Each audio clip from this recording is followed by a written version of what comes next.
Assalamualaikum warahmatullahi. Bismillahirrahmanirrahim. Alhamdulillahirabbil alamin. Nahmaduhu wa nasta'inuhu wa nastaghfiruh.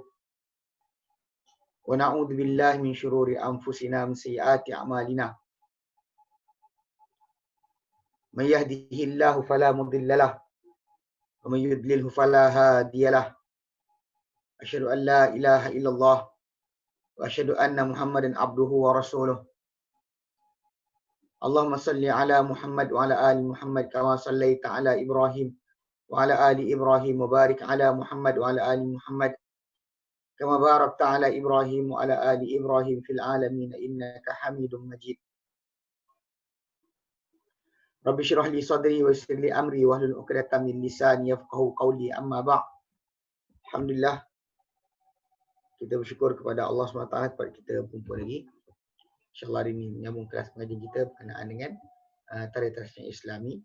Bila kita letak itu kita bincangkan, kita dah sampai ke hujung perbincangan kita berkenaan dengan tajuk apa, peringkat ataupun syariatan ataupun peringkat perkembangan fiqh pada zaman para sahabat Nabi SAW. Itu bermula daripada tahun 11 Hijrah sampai 40. Walaupun sebenarnya para sahabat Nabi wujud ataupun ada sehingga tahun 110 Hijrah. Tetapi majoriti mereka ataupun kedudukan mereka yang awal ataupun yang senior, kita kata pada tahun 40 lah, pasal Nabi kata khilafah sudah baginda adalah 30 tahun. Nabi wafat tahun yang ke-11. So tambah lagi 30 tahun lepas tu. Jadi dianggap tempoh zaman para sahabat 11 sampai 40 tu adalah tempoh di mana pembentukan fiqh ataupun pembentukan bagi ijtihad. Kerana pada zaman Nabi tidak ada ijtihad, ataupun tidak ada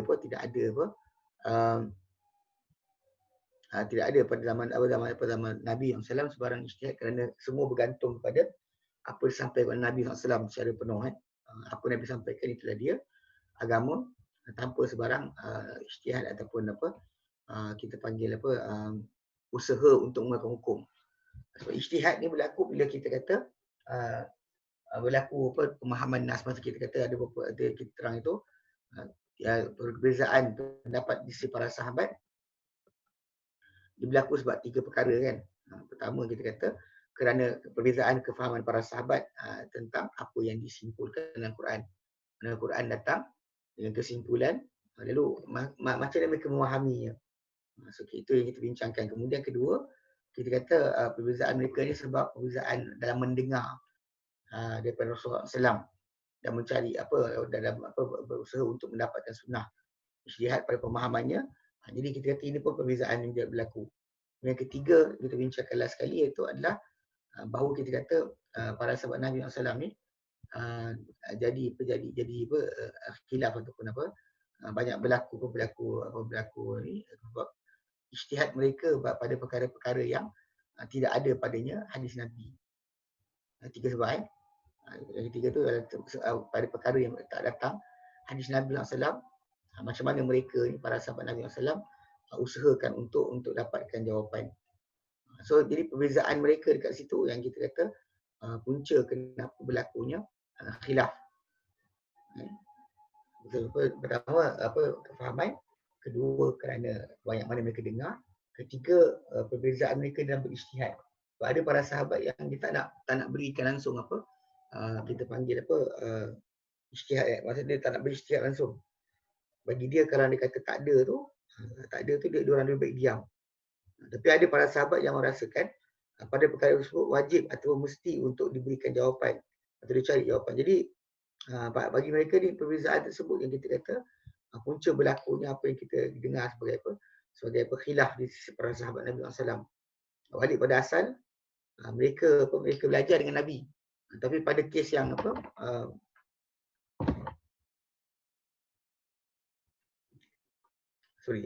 tak boleh slide seperti tu.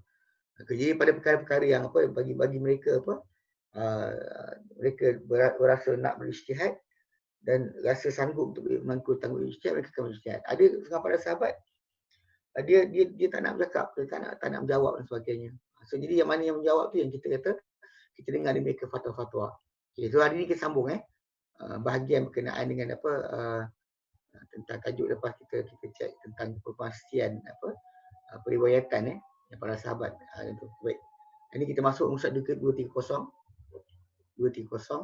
itu tentang ijtihad pada peringkat ni, ijtihad pada peringkat zaman para sahabat ni. Macam mana ijtihad tu berlaku. Baik.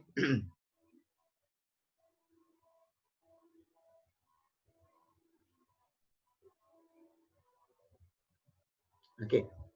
Ijtihad fi hadha daur, ijtihad pada peringkat ini. Hukum-hukum fiqh Islam daripada sumbernya 4 Tapi sebenarnya dia ada empat sumber yang jelas lah. Yang kita kata yang sebenarnya kalau kita sebutkan tentang Quran, Sunnah, Ijma', Qiyas tu, pada zaman para sahabat Nabi memang dah ada pemahaman sedemikian. Itu bagi mereka contohnya macam apa? Hukum-hukum yang sumber dia nas-nas qat'i yang sabit petunjuk dia. Maksud dia jelas, pasti, sabit. Apa dia punya kesabitan dan juga petunjuk. Sabit dia petunjuk. Maksud dia tak ada sebarang khilaf di kalangan mereka tentang perkara ni. Ini dipanggil sebagai yang hukum pertama. Kemudian dia ada hukum-hukum yang sumber dia nas-nas zanni yang diyakini sabit dan juga petunjuk dia pun jelas, diyakini macam tu. Dia cuma macam kes ni kan. Yang timbul kenapa tajuk masalah sabit ataupun dia punya pertama dia punya kedatangan dalil tersebut diyakini benar daripada Nabi sallallahu alaihi wasallam, dia berdasarkan beberapa sebab lah. Pertama, kalau anda kata benda itu jelas, terang dan maksud nyata, tidak berlaku di para sahabat sebarang pencanggahan. Contoh macam solat itu wajib, tak ada siapa pun sangsi. Tak ada siapa sangsi. Tak ada siapa ada persoalan di situ. Bagi mereka semua sekali perkara berkenaan ataupun tajuk tu memang tak ada sebarang percanggahan, tak ada pertelikahan. Semua beriman, percaya dan beramal sebiji macam mana yang difahami. Itu yang dipanggil qat'i tu. Qat'i mana pasti maksud dia dan benda tersebut tak ada sebarang khilaf, percanggahan. Contohnya solat 5 waktu. Jumlah solat maghrib 3. Solat asar 4, solat isyak 4, subuh 2. Apa lagi? Kita macam haji, tawaf di Baitullah 7 kali tawaf. Ini sebenarnya kita kata dari segi amalan tidak ada sebarang percanggahan di para sahabat. Ini dianggap dua-dua tajuk dia qat'i. Walaupun kalau mungkin ada segi riwayat dari segi riwayat mungkin di sisi orang kita di sisi kita timbul tajuk riwayat tadi hadis dia tidak mutawatir. Tapi di sisi para sahabat tak pernah ada khilaf. So kita anggap benda berkenaan sabit dari segi masalah petunjuk, sabit dari segi masalah kedatangan dia. Kalau istilah kita sekarang lain. Istilah kita sekarang, kita punya sabit kan. Kalau kita kata jumlah perawi hadis tadi tidak ramai sampai peringkat mutawatir, tidak mutawatir, maksud dia kurang daripada 10 orang, maka kita automatik kata dia tak macam Quran. Dia diyakini datang daripada Nabi tapi tak pasti. Ini kaedah usul fiqh yang lepas zaman daripada mana datangnya ilmu kalam dan sebagainya, macam tu kita faham. Walaupun sebenarnya salah Sebenarnya salah bagi saya, salah sebab kalau dah para sahabat bersetuju perkara berkenaan, walaupun riwayat dia satu. Contoh macam kes niat. Innamal a'malu binniyat. Hadis innamal a'malu binniyat tu, hadis tu tak mutawatir pun. Yang cerita daripada Rasulullah Umar. Yang cerita daripada Umar seorang tabi'in. Daripada tabi'in tu seorang tabi'in lain. Tabi'in lain. Dia tak ada kaitan masalah jumlah ramai. Tapi dari segi pelaksanaan, dari segi kefahaman, semua orang bersetuju dan bersepakat bahawa niat itu syarat utama, antara syarat pokok bagi penerimaan amal. Sebab tanpa keikhlasan, niat itu akan amalan akan tertolak. Tanpa keikhlasan, amalan akan ditolak. Walaupun dalil dia tidak mutawatir. So kita faham dari situ, kita kena faham bahawa istilah tentang hukum-hukum yang qat'i, sabit dia qat'i petunjuk dia, itu berdasar kepada bila mereka para sahabat setuju. Kemudian hukum-hukum yang sumber dia, nas-nas yang zanni sebut dan juga dalalah. Yang macam datang dalam tu nombor 2 tu. Yang dikata diyakini. Tapi tidak sabit, tidak pasti. Pasal tak pasti tu bagi kita, bagi diorang bila benda tersebut ada khilaf. Maksud ada khilaf tadi kan kita kata pada peringkat apa yang kedua itu mendengar. Yang pertama tu kan berkenaan dengan tajuk khilaf para sahabat sebab mereka perbezaan mereka dalam memahami dalil Quran datang secara kesimpulan berapa ramai yang boleh faham. Itu punca pertama. Punca kedua adalah kerana mereka berbeza dengar hadis daripada Nabi. Ketiga ijtihad mereka ketika tak ada dalil. Dan kita terangkan ketika ijtihad tak ada dalil tu memang sebahagian besar mereka ni kadang-kadang bila dalam bab dalil tadi hadis datang, mungkin di sisi dia tak pasti, dia tak rasa benda tu betul daripada Nabi SAW atau dia sangsi.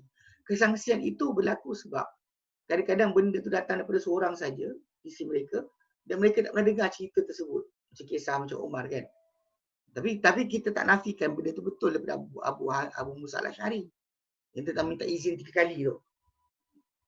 Minta izin 3 kali kan kita kata bahawa bila Umar jumpa Abu Musa al-Asy'ari kan dia kata kalau kau cakap macam ni sama ada kau bawa pada saksi atau sebab belakang kau. Umar nak sebab dia. Sebab kes tadi pasal bagi Umar dia rasa tak yakin itu daripada Nabi SAW. Kadang-kadang ada berkisah tu seorang cerita terus dia yakin, dia percaya. Ada orang cerita dia macam sangsi. Kesangsian itu berlaku pada dia tu menyebabkan dia berijtihad. Tapi bukan maksud dia benda tersebut kesangsian hanya kerana seorang, tak. Sangsi tadi boleh jadi mungkin cerita tu tersebar tapi kita sangsi. Macam orang Melayu kita kan cerita hang tuah. Walaupun cerita tu turun-temurun diceritakan, tapi kesangsian tu timbul. Kesangsian timbul macam Puteri Gunung Ledang. Cerita ni atau nenek kita bercerita atau cerita orang Bunian. Kita dengar daripada ramai. Tapi kesangsian itu timbul. Kita macam, iya ke?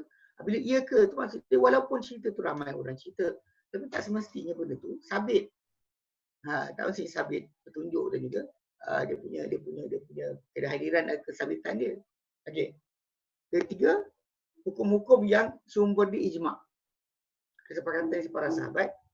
Okey, tentang kefahaman. Yang keempat, hukum-hukum yang tidak ditunjukkan kepada nas dan tidak terikat di ijma' di atasnya. Okay. Bentuk pertama sebenarnya macam kita kata bentuk pertama tiada ijtihad. Betul. Ini nasihat pada para sahabat Nabi tidak berijtihad pada perkara-perkara yang telah jelas di sisi mereka pengertian Quran sunnah tu Quran atau sunnah tu telah jelas. Mereka tidak ada sebarang ruang untuk ijtihad padanya. Okay. Tapi hanya berlaku ijtihad pada semua bentuk-bentuk yang tidak terikat di ijtihad sebenarnya. Bila tak ada ijtihad maka di situlah akan timbulnya para sahabat akan mula berijtihad untuk sama ada mensabitkan satu nas tu satu hukum tu tidak yang lain. Okey, tidak yang lain. Ya. Elok benda. Apa tengah ajar? Okey. So, jadi maksudnya kalau kita faham balik kan, mana ijtihad ni hanya berlaku ijtihad ni hanya berlaku pada perkara yang tidak ada ijma'. Tidak ada ijma'. Pada benda ada ijma', diorang takkan ada ijtihad. Jadi dahulu ijtihad daripada perangkat ni para sahabat. Lalu yang mereka lari kepadanya bila mana jadi rumit kata mereka nas kitab atau sunnah Rasulullah SAW. Dengan pertama musyawarah yang sampai mereka pada ijma'. Kerana separuh tu dia kata diorang macam kesangsian berlaku. So dia panggil para sahabat yang lain untuk tanya pendapat dan berakhir dengan asalnya satu keputusan. So keputusan tu jadi ijma' lah. Lepas tu macam para sahabat asalnya tidak bersepakat berkenaan dengan tajuk, contoh macam nak utuskan tentera Usamah. Tapi bila diorang dah setuju beramal dengan perintah Abu Bakar untuk keluar tentera Usamah bin Zaid perang dengan Rom walaupun jumlah mereka sikit dan sebagainya, itu ijma' lah tu. Lepas musyawarah. Ada macam kes musyawarah Umar yang buat, nanti kita akan baca musyawarah Umar bila mereka mereka ambil tindakan untuk tak nak masuk pada negeri yang berlaku pada wabak penyakit. Itu pun sama juga. Ataupun berlaku kias yang disamakan sebagai pendapat. Okey. Dan contoh-contoh yang kita sebutkan ni sebelum daripada bersepakat pada para sahabat pada sebahagian persoalan atau mereka bercanggahan. Kalau dia kata mereka dah bersepakat, maka jadi ijma'. Ataupun mereka bercanggahan dan benda tu jadi khilaf lah. Dia memberikan kepada kita bentuk ijtihad mereka atau usaha mereka untuk memahami. Kalau mereka dah bersetuju dengan satu hukum, jadi ijma' lah. Kalau mereka lepas perbahasan persoalan masih lagi bercanggahan, maka dia khilaf lah. Okey. Contohnya macam ketika Umar bin Khattab kan. Umar bin Khattab dia hantar Syuraih sebagai qadi di Kufah. Umar kata pada dia, "Unzur ma yatabayyan laka fi kitabillah." Lihat apa yang nyata pada engkau dan kitab Allah. Wala tas'alanhu ahada, maka jangan engkau tanya mengenainya siapa pun. Mana apa nyata daripada kitab Allah Taala, jangan kau tanya siapa pun. Wa ma yatabayyan laka min kitab fattabi' fihi. Sunnah Rasulullah SAW. Apa yang nyata pada engkau, apa yang tidak nyata, wala malam yatabayyan laka. Apa yang tak nyata kepada engkau, fi kitabillah dan kitab Allah Taala, fattabi' fihi sunnah Rasulullah. Maka kau ikutlah pada sunat Rasulullah SAW. Wa ma lam yatabayyan laka fi sunnah fajtahid fihi ra'yak.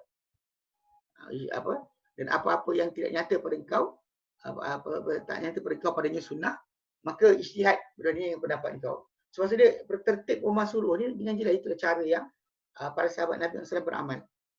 Jadi dulu para sahabat Nabi SAW ada keuzuran ada alasan dengan segala alasan untuk berijtihad kerana banyaknya percanggahan persoalan-persoalan dan apa yang berlaku banyak pada orang ramai daripada persoalan dan barangkali mereka memahami daripada izin Rasulullah SAW untuk mereka berijtihad dan ketika bagi dia hidup lagi.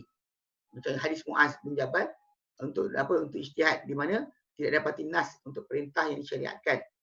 Dan juga dalam itu contoh hadis tapi dia persanggahkan hadis ni kesahihan dia tentang arahan Nabi tertib yang Nabi arahkan untuk Muaz bin Jabal buat ketika dia hantar ke Yaman, apa cara dia nak berhukum, nanti kata. Okey. Kemudian juga dalam kitab ataupun ini betul ini sahih, surat yang Umar hantar kepada Abu Musa al-Asy'ari. Dia kata apa dalam surat tersebut ditulis, kita semua faham fima al-udliya ilaika. Kemudian fahamlah pada apa yang disampaikan kepada engkau, mimma warada alaika mimma laysa fil Quran wala fi sunnah. Pada apa yang disampaikan daripada apa yang tak daripada apa yang datang bukan daripada Quran sunnah. Semua qais umur inda dalika. Kemudian kiaskanlah perkara pada itu. Wa arafil amsal dan kenali yang paling terbaik. Semua ambil fima tara ila ahabbiha ila Allah. Kemudian pergilah pada dia antara banyak pendapat yang kau tengok tu kepada mana yang paling disukai si Allah Taala. Wa asbahuha bil haqqi, dan paling menyerupai kebenaran. Jadi memang kita kata kaedah yang ijtihad tadi memang ada berlaku bahkan digalakkan dan disarankan oleh sebagian besar di kalangan mereka kepada yang lain, macam Umar senior, Abu Musa al-Asy'ari muda, maka dia suruh buat macam tu.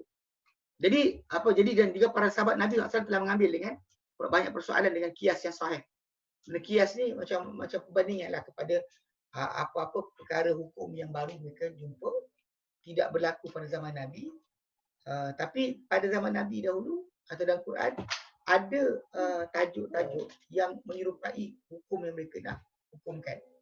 Mereka kiaskan. Ini pengkiasan. Contoh macam mereka bila para sahabat Nabi SAW pada zaman Nabi, hukuman dibuat tak ada tentang tajuk masalah hamba. Hamba dalam masalah dalam masalah contoh macam hamba punya nikah dan cerai. Nikah dan cerai. Jadi mereka jadikan hamba ni pada separuh daripada orang merdeka dan pernikahan dan perceraian dan iddah.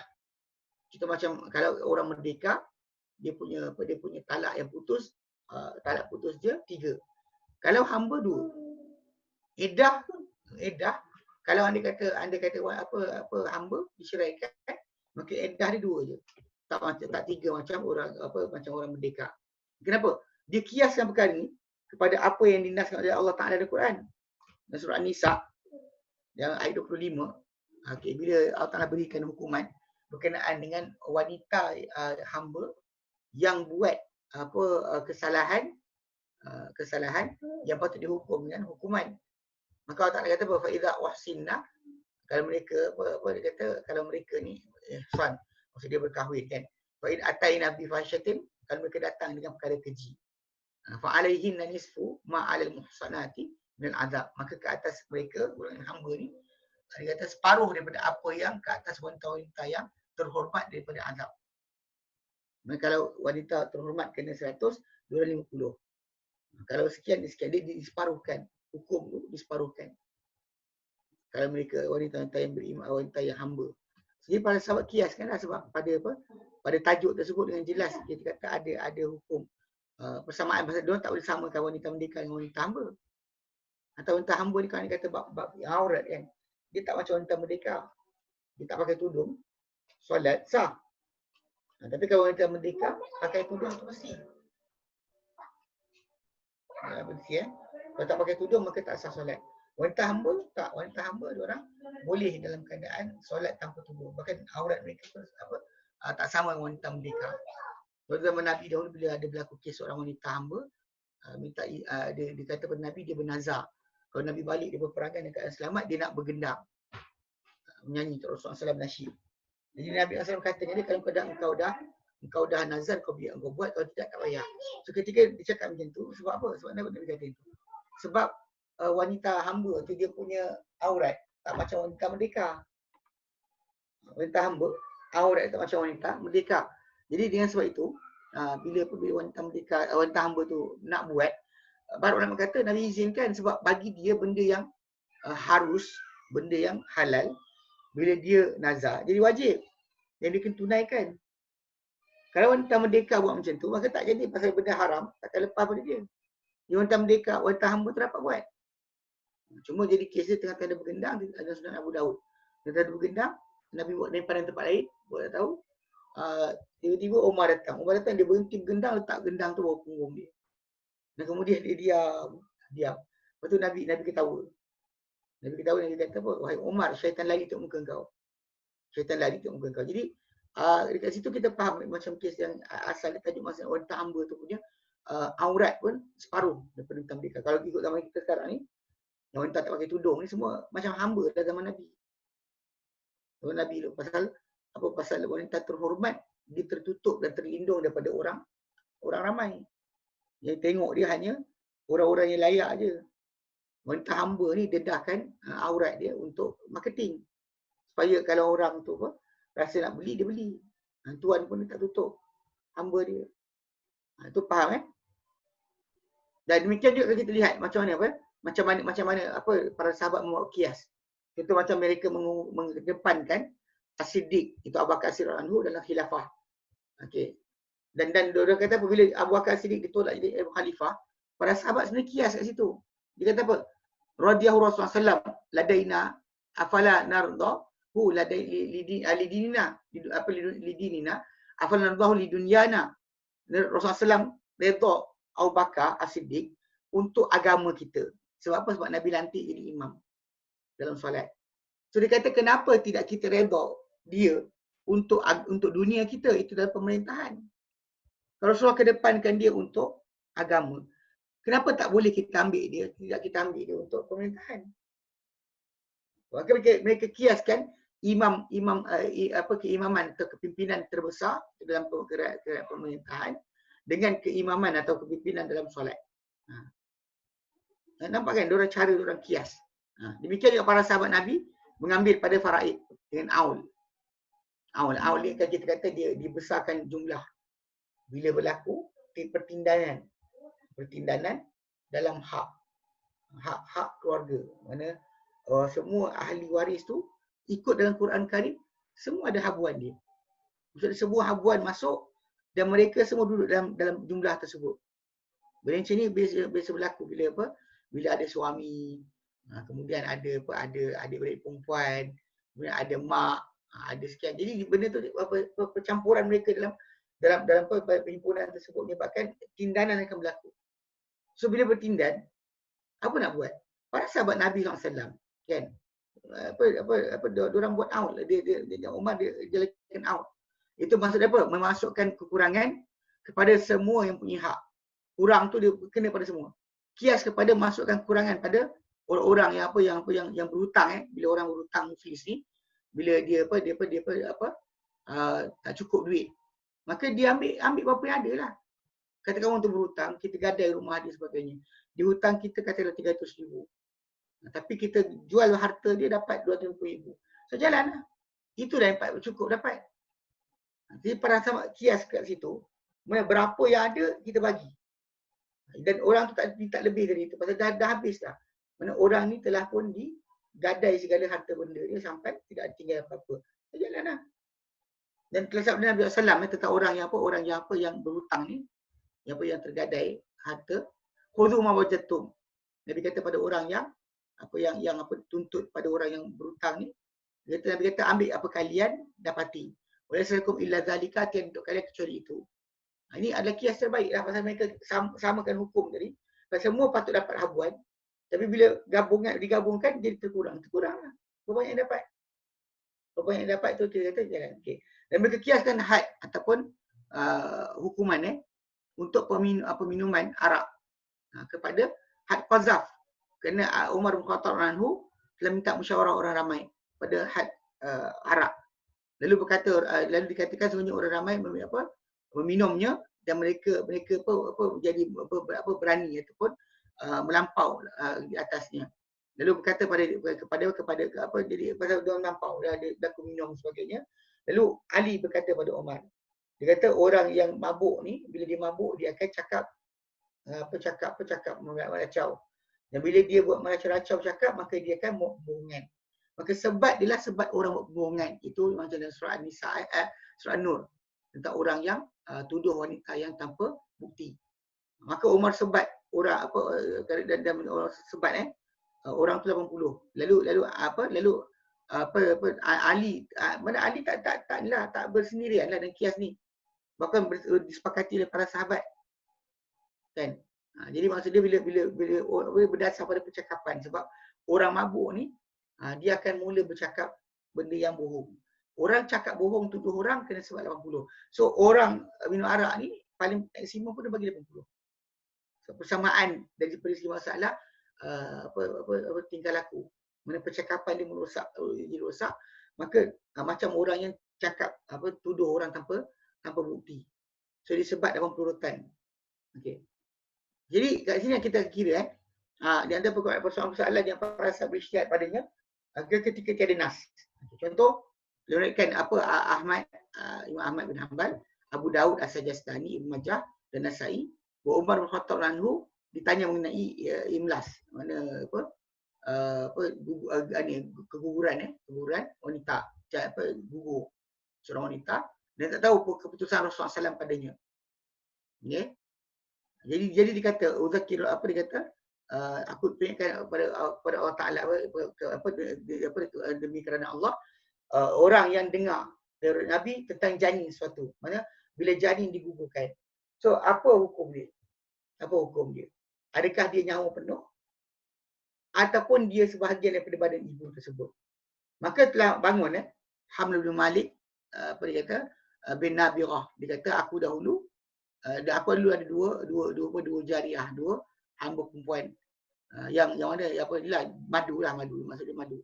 Dua wanita ada bawah aku, dia kata dua madu.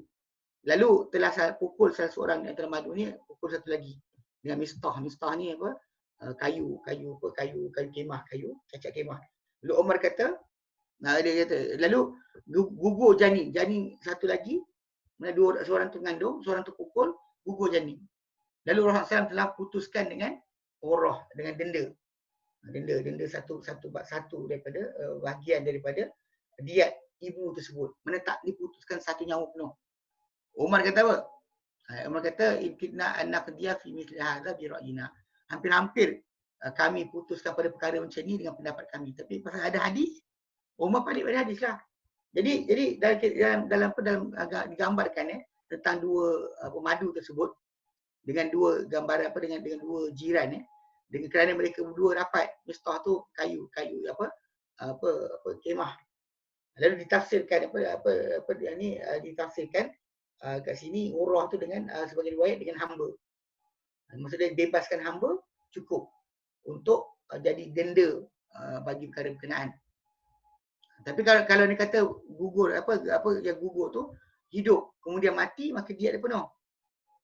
Tapi kita lihat kat situ macam mana Omar kata, kita hampir-hampir nak memutuskan pada perkara macam ni dengan pendapat kita.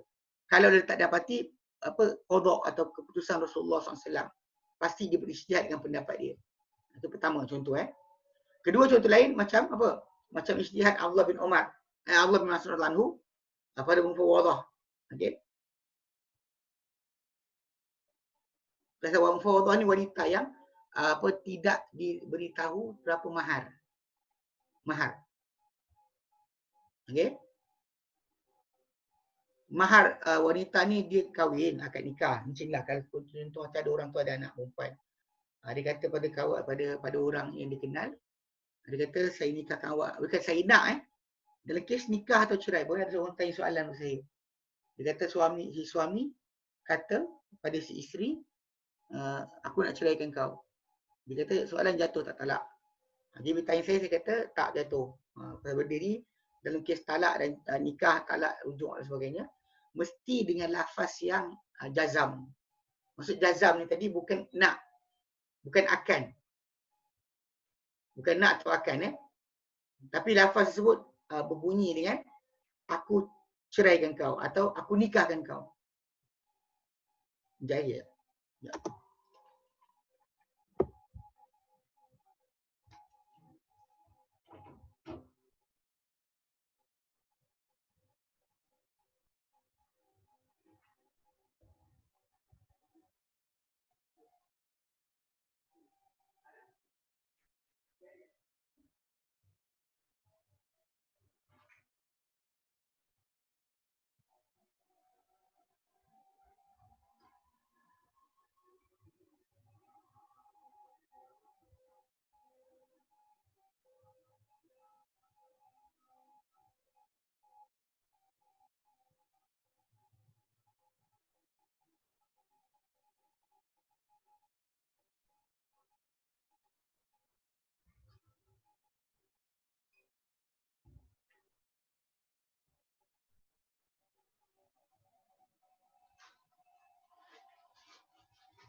Okey.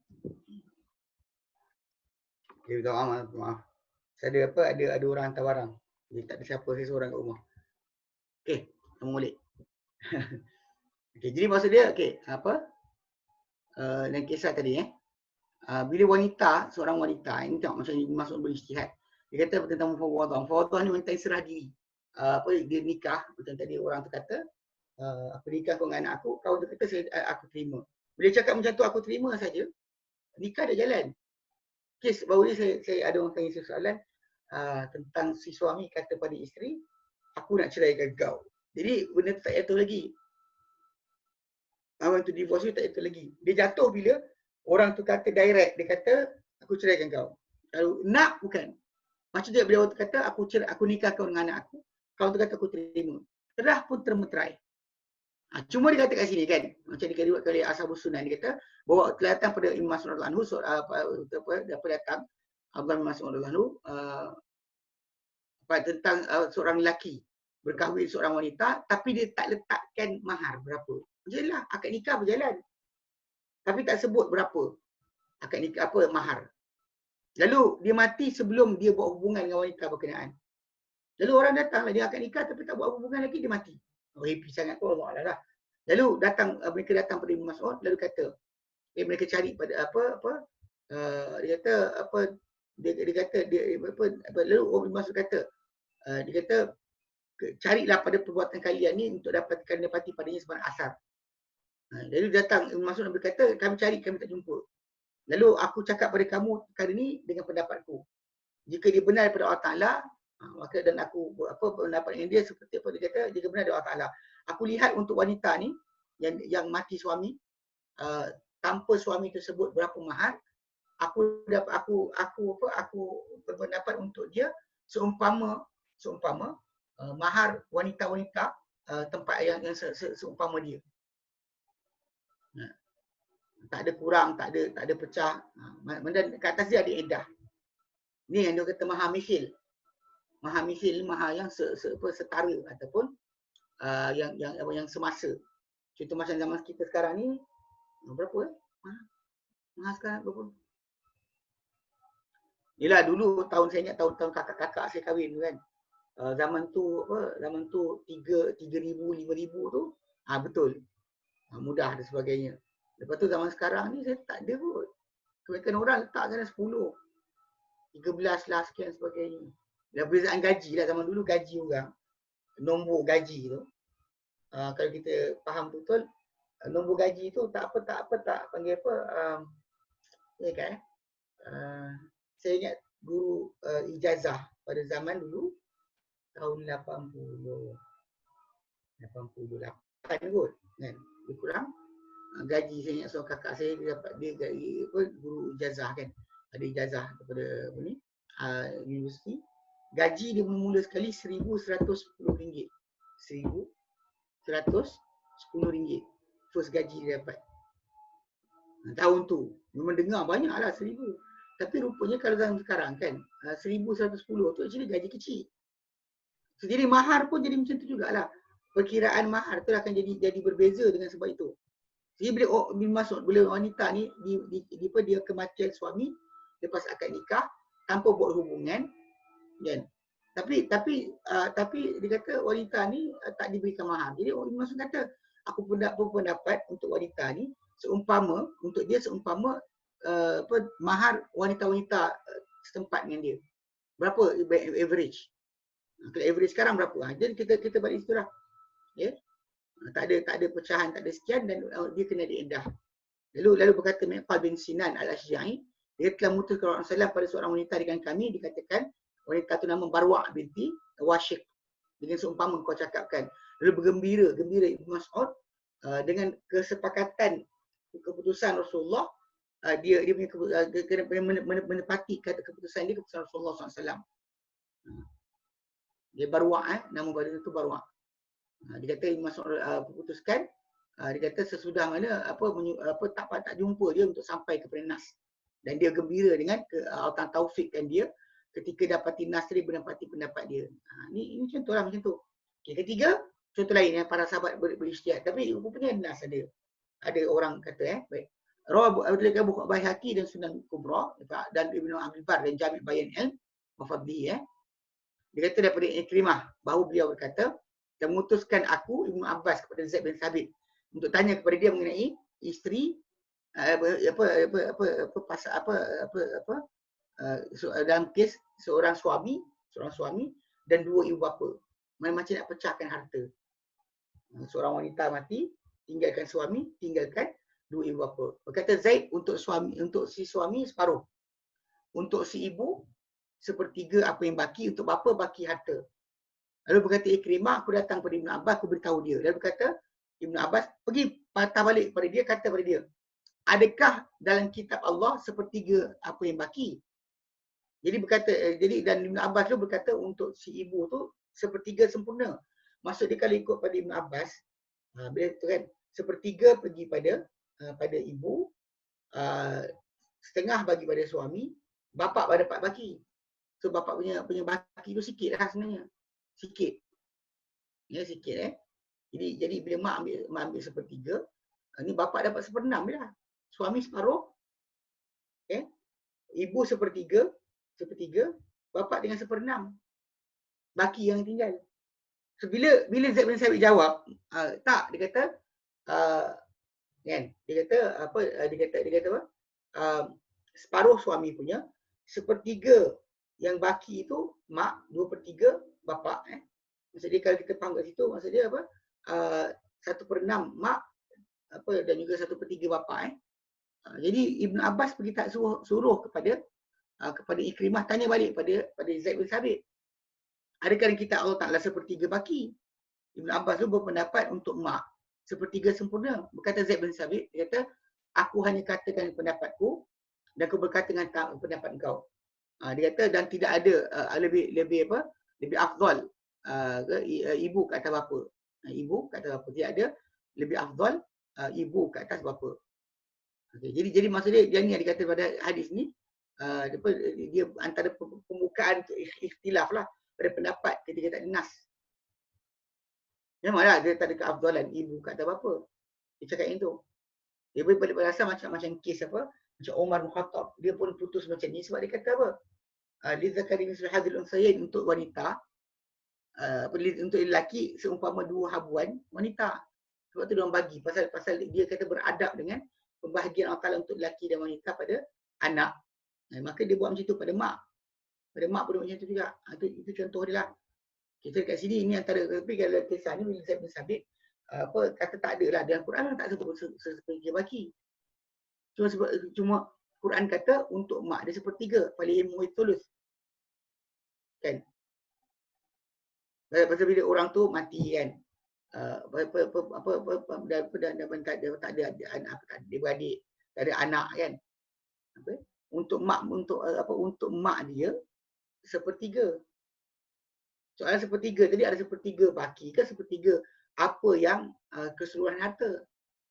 Jadi Ibn Abbas pendapat itu, tapi majoriti semua para ulama, para sahabat ini dipegang nama Syafi'i. Zaid bin Sabit yang punya ni. Zaid bin Sabit ni yang orang yang Nabi kata afrodukum Zaid. Zaid bin Sabit ni adalah paling faham faraid. Dia ada penyaksian Nabi. Hadis Nabi puji, dan juga Nabi tak kata yang paling tahu faraid adalah Zaid. So, secara tak langsung kita faham kat sini. Sepatutnya kita kedepankan Zaid bin Sabit punya pendapat kata Ibn Abbas. Faham Okay. Tapi kita dapat lihatlah macam mana mereka berijtihad. Ijtihad yang timbul, dia kata macam tu. Tapi dia macam kita katalah, Zaid bin Sabit ni dia ada sokongan untuk pendapat tu kuat. Lepas tu mazhab Syafi'i, Imam Syafi'i ambil pendapat dia berbanding pendapat sahabat yang lain. Okey, baik, seterusnya. Keempat, perkara-perkara para sahabat ijtihad padanya, contoh yang lain adalah riwayat Ibn Abdul Bar dalam Jami' Bayan kata telah didatangkan oleh Ibn Qayyim dan Ilam Muqin bahawa Umar bin Khattab radhiyallahu anhu bertemu seorang lelaki. Lalu dia kata apa? Dia kata pada lelaki berkenaan, ma sana'ta. Ma sana'ta, dia kata. Berkata apa? Berkata seorang lelaki tu telah memutuskan apa kepadaku, telah memutuskan Ali dan juga Zaid di antara kami dengan sekian-sekian pada perkara sekian.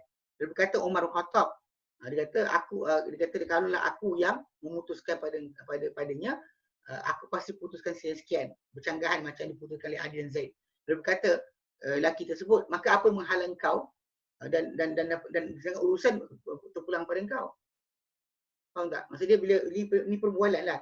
Lelaki tu kata apa kau buat. Kemudian lelaki tu kata aku telah memutus kepada aku Ali dengan Zaid bin Sabit sedemikian pada pernikahan sekian.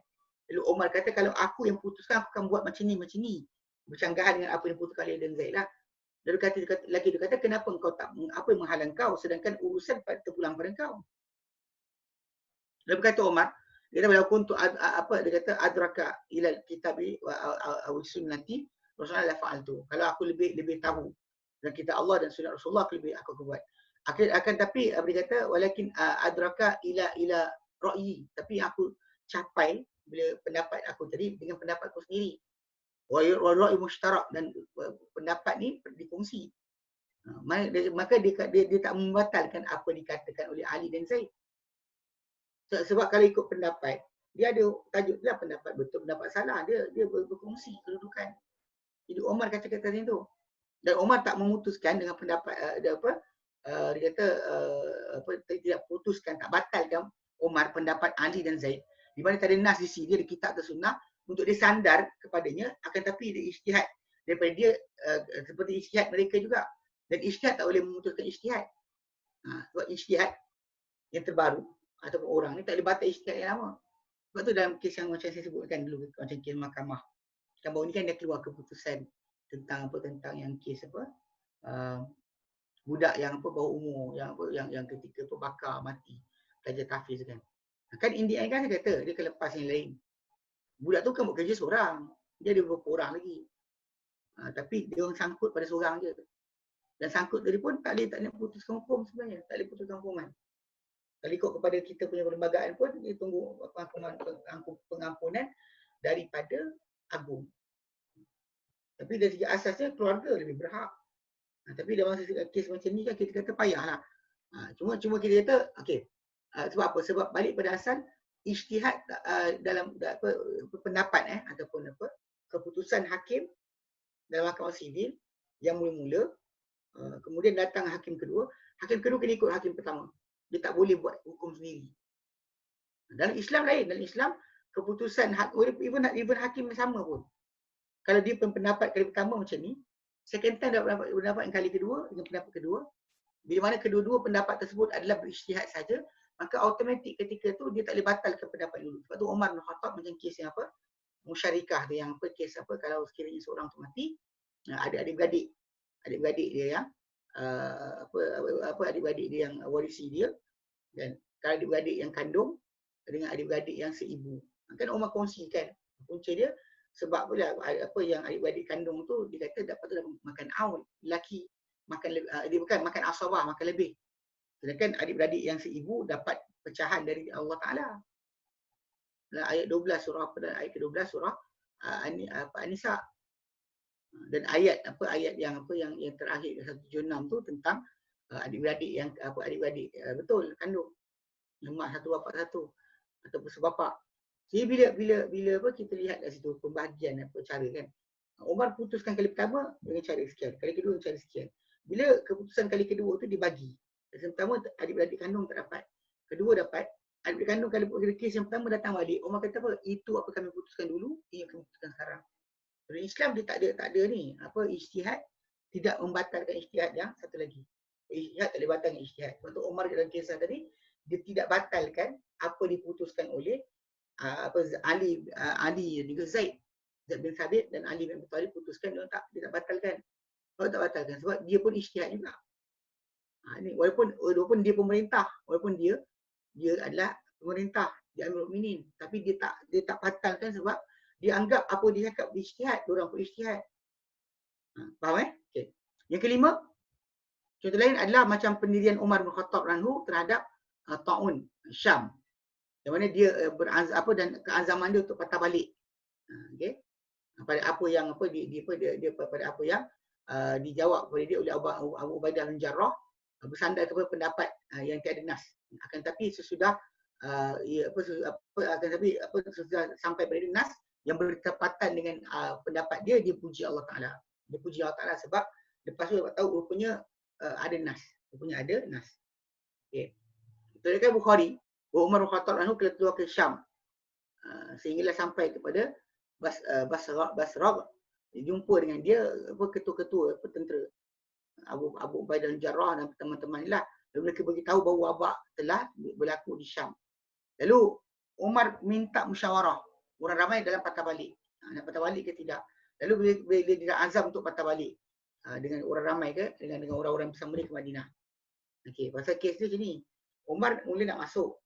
Kan? Nak masuk. Tapi lepas tu dia tanya pendapat dikumpul sahabat-sahabat yang senior. Masuk Islam awal, Muhajir awal, Ansar awal, Ahli Badar dan sebagainya. Dia tanya pendapat, diorang semua kata suruh patah balik. Jadi bila dia berazam nak patah balik, orang dah kata pada dia. Dia kata apa? Adakah lari daripada qadar Allah, wahai Umar? Kata Umar, kalau orang selain kau kata, wahai Abu Ubaidah, memang kena pukul lah Umar punya perangai macam tu. Dia cakap macam tu kan, kau lari daripada qadar Allah Ta'ala ke? Benda tu macam mengejik lah. Half mengejik, half macam mempersoalkan atau memberikan orang keraguan. Jadi Umar, dia kata, kalau bukan kau yang cakap, kalau selain kau cakap ni, jaga. Ya, lepas dia kata, ya. Aku lari daripada qadar Allah kepada qadar Allah. Pasal kita nak faham. Macam lapar, kenyang. Duduk qadar Allah Ta'ala. Kita kadang-kadang tak lapar. Kadang-kadang kita tak kenyang. Atau terlebih kenyang.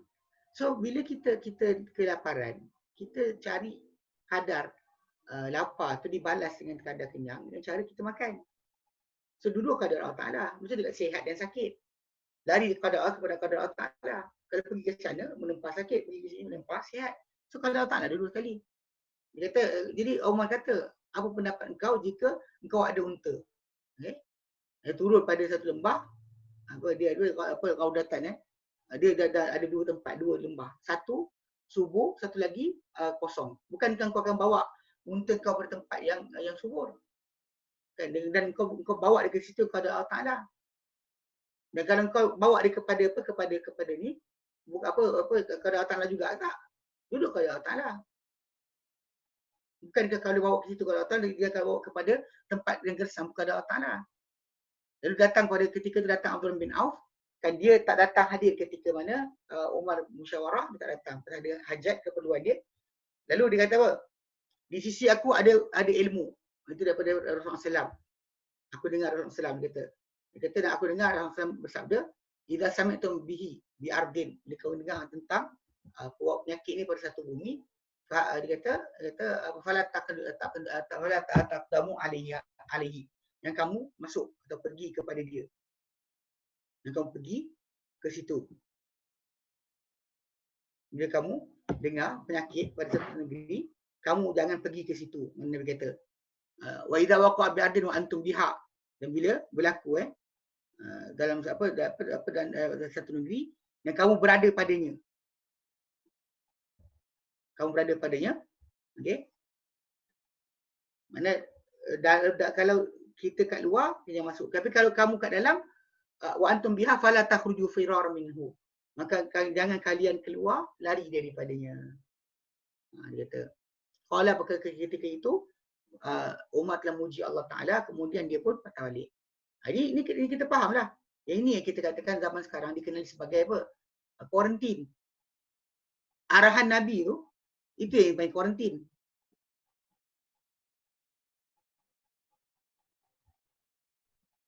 Dipanggil kuarantin perbuatan Umar suruh diorang patah balik dan sebagainya, macam mana arahan Nabi tu, dia kuarantin lah. Jadi dua kali dia oleh Muslim dengan sedikit perincian di mana yang tu memang ada Umar minta musyawarah Muhajirin dan mereka bercanggahan, kemudian minta Ansar mereka bercanggahan, kemudian minta orang tu dari kalangan Quraisy, dari kalangan Muhajirin mereka tak bercanggahan. Okey, apa kata macam apa ni dua orang pun. Okay, lalu dia kata kita lihat ni mana bila bersepakat satu pendapat tu dia ambil itu. Okey, maka mereka ke depan pada tak mara kepada tempat bawa penyakit. Itu jelaskan dari situ. Baik. Okay, kemudian contoh lain apa mereka berijtihad adalah ketika mana telah membunuh seorang hamba isteri seorang budak bunuh isteri bapa dia. Okey, atau ada juga kekasih dia dengan Biliam dia Biliaman seorang budak qatala ghulaman kata apa dia kata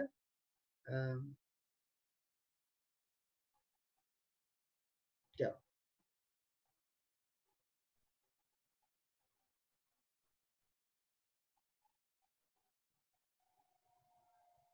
Okey. Telah membunuh seorang budak, seorang isteri bapa dia, maksud dia mak tiri dia dan kekasih dia, mana wanita dan lelaki bunuh anak tiri wanita tersebut di Yaman. Kisah ni berlaku di Yaman. Dan kemudian telah diutus pada Umar bin Khattab tentang urusan berkenaan. Umar rasa ni payah pasal dalam kes tadi kan dua orang terlibat. Dalam kes pembunuhan kebiasaannya kita akan boleh laksanakan hukuman kepada yang melakukan saja. Jadi ketika tu Umar macam serba salah sehingga berkata kepada dia, Ali bin Abi Thalib, wahai mukmin, apa pendapat engkau kalau sekumpulan manusia okey dia berkongsi atau buat perkongsian bersekutu apa lagi kalimah dia apa? Bukan bersekutu, alah ada istilah baik, istilah lain yang lebih sedap. Ya, in English kata panggil dia apa companion, partner in crime kan. Jadi dia kata kalau sekiranya satu kumpulan. Jadi Ali bin Abi Thalib cuba nak bagi Umar punya pendapat bagi orang Umar idea untuk kes tadi. Budak tu dibunuh oleh seorang wanita. Okey. isteri bapa dia dan juga kekasih dia. Kekasih isteri tersebutlah bunuh budak berkenaan. Jadi orang tanya Umar, jadi Umar macam tak dapat nak putuskan, Ali bagi idea. Ali kata, wahai Amirul Mukminin, apa pendapat engkau jika satu kumpulan bersepakat ataupun mereka bersama-sama dalam mencuri si unta. Fa'akhadha hadu adwan wa hadha adwan. Ni seorang tarik sini, seorang tarik sini. Diorang pegang ramai-ramai untuk curi si unta tu. Dia kata adakah engkau akan potong tangan mereka semua sekali? Jadi berkata Umar, ya, aku potong semua sekali. Mereka semua sekali bersepakat dalam curi tadi. Cuba potong tangan semualah. Lalu Umar bin Khattab anhu utus kepada dia punya gubernur di Yaman untuk bunuh dua-dua sekali. Lava kepada ibu tiri itu dan ibu tiri sekali. Bahkan Umar berikan kata-kata dia, kalau bersepakat pada pembunuhan budak ni, penduduk Sana'a satu bandar besar, semua mereka aku bunuh mereka semua sekali. Kata Umar, aku bunuh mereka semua sekali. Hadis ini dikeluarkan oleh Bukhari daripada Ibn Umar. Dia kata dia bunuh seorang budak kan, dia bunuh seorang budak dengan ghailatan kan, secara pengkhianatan, perkumpulan. Lalu Umar kata, kalaulah bersepakat padanya pada bunuh budak ni, penduduk sana, aku bunuh mereka semua sekali. Dia bukan bunuh yang buat saja, bahkan dia bunuh semua sekali. Dan telah datangkan hadis ni As-San'ani Subul Salam, Subul Salam, bukan Saram tu. Subul Salam, ketika penjelasan hadis ni, apa dikeluarkan oleh Imam At-Tahawi dan Baihaqi daripada Ibn Wahbin. Beliau berkata, tercerita padaku Jarir bin Hazim, bahawa Mughirah bin Halimah As-Sun'ani telah cerita padaku dari bapa dia bahawa seorang wanita di Sana'a telah tak ada pada dia suami dia. Dia tinggal dalam bilik dia, dan dia tu kan ada lelaki tinggal pada jagaan wanita tersebut, seorang anak dia, tapi bukan daripada isteri yang samalah. Dari budak tu namakan Asil. Lalu wanita tersebut kan telah dapatkan selepas daripada suami itu tak ada, dia dapatkan kekasih. Lalu berkata pada anak tersebut, budak ni nanti akan pecahkan cerita kita, maka bunuhlah dia. Tapi kekasih tu tak nak. Dan dia tak nak kan, tapi dia tak nak tu kan, perempuan tu kata, kalau kau tak berhubungan aku kau bunuh budak ni tu. So dia bunuhlah. Bila mereka bersepakat untuk bunuh budak berkenaan, Asil tu, kan, dan lelaki itu dan lelaki seorang lagi dan seorang wanita dan tinggi, banyaklah. Maka mereka berhimpun untuk bunuh budak tersebut, seorang lelaki lain, wanita dan juga khadam dia. Mereka bunuh budak tersebut. Mereka potong anggota badan dia dan jadikan dalam satu aibah. Aibah ni satu bekas daripada kulit. Mereka campak dalam telaga yang tidaklah digunakan. Okay, dan ada satu penjuru kampung. Jadi ada dalamnya air. Kemudian bila tersingkap perkara tersebut, kekasih itu mengaku. Kemudian yang lain pun mengaku. Lalu ditulis kepada Ya'la, ketika itu dia punya gubernur di Yaman, tentang urusan mereka kepada Umar. Lalu Umar tulis untuk bunuh mereka semua sekali. Bahkan Umar kata ketika itu, kalau dah bersepakat penduduk Sana'a dalam membunuh budak ni, aku bunuh mereka semua sekali. Okey, demikian juga dikatakan riwayat Ibn Malik daripada Muwatta', Yahya bin Sa'id daripada Sa'id bin Musayyab, Umar bin Khattab dahulu telah bunuh sekumpulan 5 orang atau 7 orang dengan sebab seorang lelaki je. Dia bunuh mereka semua secara perkatan. Lalu Umar bin Khattab kata, kalaulah memang bersepakat kepada kisah ni ahli Sana'a, aku bunuh mereka semua sekali. So jadi dalam sepakati Umar bin Khattab hukum ni, Ali bin Abi Thalib, Mughirah bin Syu'bah, Ibnu Abbas, dan dengan pendapat ini berkata, siapa di kalangan para tabi'in seperti Sa'id bin Musayyab, Hasan Basri, Atha' bin Abi Rabah, Qatadah bin Di'amah As-Sadusi, dan dia mazhab Malik, Thawri, Al-Za'i, Syafi'i, dan Ishaq bin Rahawih, Abu Thawr dan juga Ashabul Ra'i. Tapi dalam perkara ini dicanggahi oleh Ibnu Zubair. Dia putuskan untuk diat. Ini pendapat Az-Zuhri, Ibnu Sirin, Rabi'atul Ra'i, Daud Az-Zahiri, Ibnu Munzir, dan ini pendapat Ahmad. Kita ikutkan kat sini kan sahabat dalam kisah ni seorang je, Abdullah bin Zubair. Yang lain semua tabi'in. Sedangkan yang satu tadi para sahabat punya ramai. Jadi kenapa berlaku khilaf ni? Kerana tak datangnya nas. Tentang kita yang tahu nas pelaku perbuatan dia ada. Pasal tak berlaku pada zaman Nabi SAW dulu pembunuhan semacam ni. Okay, baru membunuh satu kumpulan, satu jemaah seorang. Dan apa tak terkesan daripada Rasulullah SAW pada itu sebarang keputusan. Jadi berlaku pada zaman Umar dan Umar berijtihad daripadanya dengan pendapat dia di mana tiada nas dan menyepakati para sahabat, banyak para sahabat kali itu. Jadi seorang dua orang je yang tak setuju kan. Itu dia contoh kita dah faham lah bahawa berlakunya kat situ apa ijtihad di sisi mereka untuk dapatkan hukum. Okey. Yang terakhir, yang ketujuh Yang ketujuh tentang apa? Tentang atuk bersama adik-beradik. Kedudukan atuk bersama adik. Kalau anda kata seorang atuk mati, kan? Kalau manusia tu mati, bapak dia tak ada, atuk dia ada. Bapak dia punya bapak ada. Lepas tu adik-beradik. Jadi dia kata pada tentang atuk bersama adik-beradik. Dibentang ke masalah ini pada para sahabat setelah kewafatan Rasulullah SAW dan tidak pernah berlaku padanya sebarang keputusan. Maka mereka buat padanya dengan pendapat mereka dan mereka bercanggahan pendapat mereka. Maka pendapat Abu Bakar As-Siddiq, Ibnu Abbas, Ibnu Zubair, Muaz bin Jabal, Abu Musa Asy'ari, Abu Hurairah, Aisyah, Ubadah bin Samit dan sekumpulan para sahabat. Ini pendapat Umar pada permulaan. Kemudian dipatah balik bahawa datuk ni lebih utama berbanding adik-beradik. Maka bila dapati pesan mereka, dia akan menghalang mereka. Maksudnya dia jadikan atuk ni setara bapa. Setara bapa tutup adik-beradik. Bila bapa ada, macam saya mati, bapa saya ada. Adik-beradik saya tak boleh masuk. Bapa saya akan ambil harta. Maksudnya kalau harta tu ada, pecahan mak saya ada, mak saya dapat, bapa saya dapat. Bapa saya dapat tambahan di atas itu, dia sekat adik-beradik saya. Dia akan sekat adik-beradik saya. Tak boleh masuk seorang pun. Soalan sekali atuk macam ni. So, dalam pendapat pertama ni memang jadikan atuk macam adik-beradik, macam bapak lah. Maka tak tinggal seorang pun di kalangan mereka sebarang habuat. Mana adik-beradik tak sikit, begitu pendapat.